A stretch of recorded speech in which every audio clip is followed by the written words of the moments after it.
So I need one more to fill out this week. So I'm going to pull something off the top of my head, and that is going to be a combination. Those two things are, why is the stock market so high if there's so much uncertainty in the world? And data centers. I know those things don't seem super related, but one of the reasons why, in spite of the fact that usually the stock market responds to panic and it responds to uncertainty, there doesn't seem to be a lot of uncertainty in what's happening right now.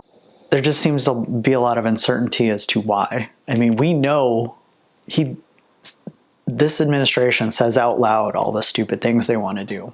So why doesn't that spook the stock market? Well, one of the reasons you have so much investment in things like AI, data centers, and it's a self-feeding kind of cycle that has begun, in which a ton of money goes into the AI people, all the NVIDIA and Grok and all these stupid AI chatbot people.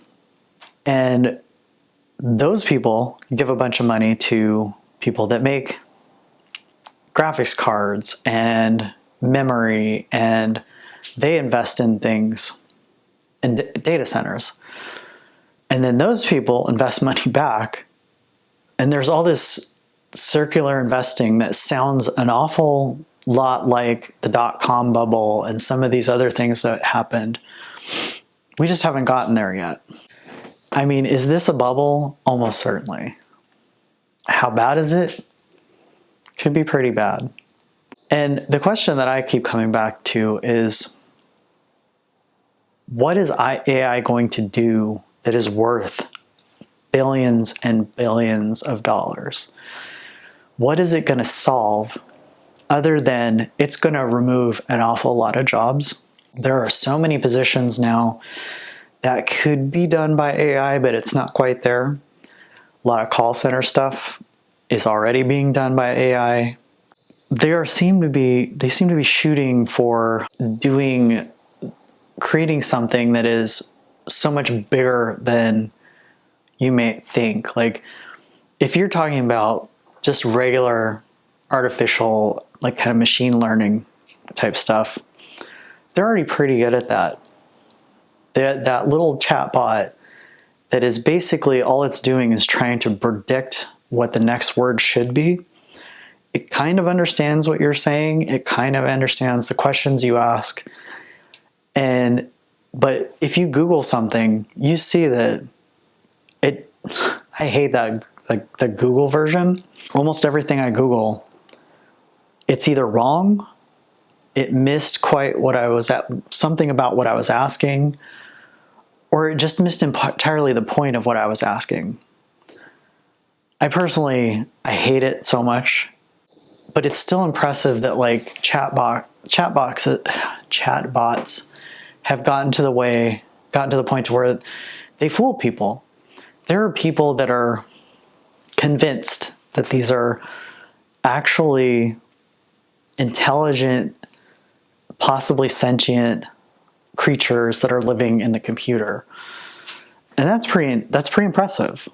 I mean, it's not that they haven't accomplished anything, but where does it go from here? What happens when you get actual, literal super intelligence? And it's that thing that they're scared about. The version where it becomes self-aware, copies little files and things all over the place, escapes its confinement in the supercomputer, exists in the cloud, and then reinvents itself quicker than we could ever imagine. And then we create version 1, and pretty soon it's on version 2000.67. And it is so much smarter and faster than we could ever have thought it could be. And, I think I've seen a movie involving something to this effect. I believe that was how Skynet came to be. There's multiple versions of movies where this is an apocalypse. I just don't see what upside are we looking at? What are we trying to, do we think that these nut jobs either just are relying on the fact that they're going to make billions and billions and billions of dollars and they want to be the one that gets there first? Or they think it's going to be super intelligence and it's going to solve all of our problems. The thing is, we know all of our problems. We actively deny nearly all of our problems. It's not that we can't solve everything that's facing us. We just choose not to at every single turn. So what you would be asking is AI to make those decisions for you, those decisions that you are deciding not to. So in terms of like climate change, how do you solve something like climate change? Well, we could turn to green energy. We could all reduce our energy use across the board, especially in developed countries. Or maybe just delete people. Like, that's what you're asking something to solve. And I would question whether that thing that you're asking is aligned 100% with what you are. Like, maybe it sees solving a problem like Skynet does, and it just wants to delete the people that are causing the problem. But what's the upside? I've never come to quite to the place where they see this incredible opportunity that is worth all of this investment. It just feels like a bubble that's piling on top of each other. And the longer it goes on without a resolution, without getting to the place where they're trying to get to, the bigger the bubble gets. The harder the fall is going to be. The more debt that is created, that is going to implode in such a way that it's going to be so much worse than 2008. And then you have this push to do data centers. You have them all over the country. Oh, we're going to bring a bunch of jobs here. I'm like, yeah, to build the place. And then there's going to be like 5 people that work there. There are so many, what I would consider much bigger problems right now. But this one is still, it's big. And the amount of money we're talking about, it's going to be bigger than 2008. It'll probably be one of the biggest crashes ever. If people just at some point go, what are you doing? Why are we doing this? Even the CEO of, I think it was NVIDIA, he said that people being negative towards AI is damaging what's going on, what is damaging what he's trying to accomplish. If it was so great, why do you need all of us to cheerlead? Why can't you just convince us with what it's doing and what it's going to do? But you can't, because you don't know what it's going to do. You just hope that it somehow creates something that is amazing. It's crazy. But this is one of those things. There's finally a pushback where people are fighting back against data centers, going in their towns, going in their areas. They're going to suck up water. People have arguments that it's not as much water as they say. But if you live in a desert, it doesn't matter. You don't need any more competition for water.